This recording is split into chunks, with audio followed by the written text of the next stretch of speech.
Royal Mail workers are trying to clear millions of items after returning from 2 days of strikes. The Royal Mail says 30 million letters and parcels are stuck in postal depots, but the online post broker, postswitch.com, claims it could be closer to 180 million. Well, joining us now is Jonathan DeCarteret, who's the founder of postswitch.com. Good morning to you. Thanks for coming in. Where are you getting your figures from?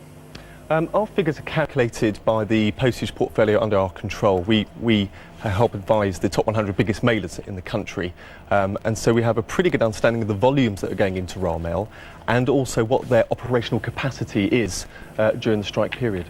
So it's not a hard and fast figure, because even the Communication Workers Union believes the figure is no more than 65 million. That's right. I think what's due to happen today is that all the backlog from the rival operators, people like TNT, DHL, UPS, are going to be injecting their mail into the system, and that's where we're coming up with this kind of huge backlog. Hold on, how's that happening? If they're rival operators, why would they be using the Royal Mail? The way rival operators convey post is to collect it, trunk it around the country, and then to hand it to a Royal Mail postman to deliver. For the final mile, or the mile. final point of delivery. So what you're saying, you're claiming, is that even though the Royal Mail says it's just 30 million stuck in postal depots, you're saying there's this tsunami of posts coming in from these other commercial operators. Indeed. I mean, the period we're in now is the key trading period.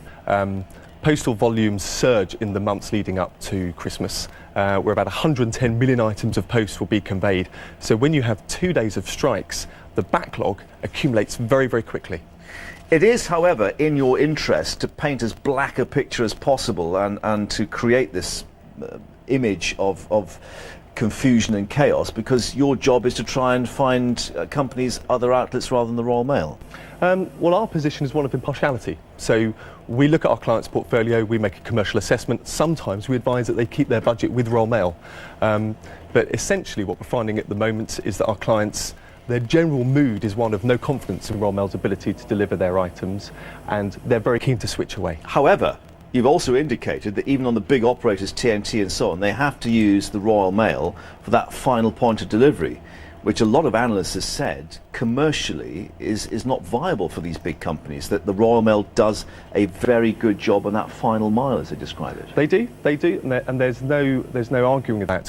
What we're finding with our clients, though, is that by using the rival operators and by having their mail injected direct to the postman, they're bypassing the backlog, and so that's been the trigger point of why companies have been migrating away from Royal Mail. So how much more damage will there be with, well, 3 perhaps more stoppages planned for next week, in terms of what you claim would be the backlog building up? Sure. Well, our projections show that the backlog at the end of next week could be as high as 300 million items. Already delivery around London is pretty much twice as slow as it should be. And we're really finding that the whole postal network is starting to kind of buckle. Well, yeah, does the delay in terms of building up at the various sorting offices matter if the post is then actually cleared once the stoppage starts, or other stops, or the workers get back to work? Well, the problem is one of logistics. Because you have this backlog, Royal Mail then have to have contingency plans of warehousing up and down the country. It takes a long time for that mail to then be re-injected back into the system.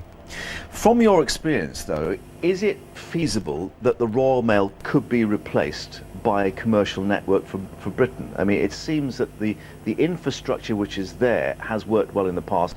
Yes, it may need modernising in some way, but you are unable to actually dismantle that and put a commercial alternative in place. I mean, you're absolutely right. Royal Mail employ about 160,000 people. They are the backbone of our distribution network and a social glue. And my company, along with all the rival operators, depend on a healthy, modern and innovative Royal Mail. And do you think that's going to happen? Do you think there will be a settlement? What are the indications you're getting in terms of the negotiations?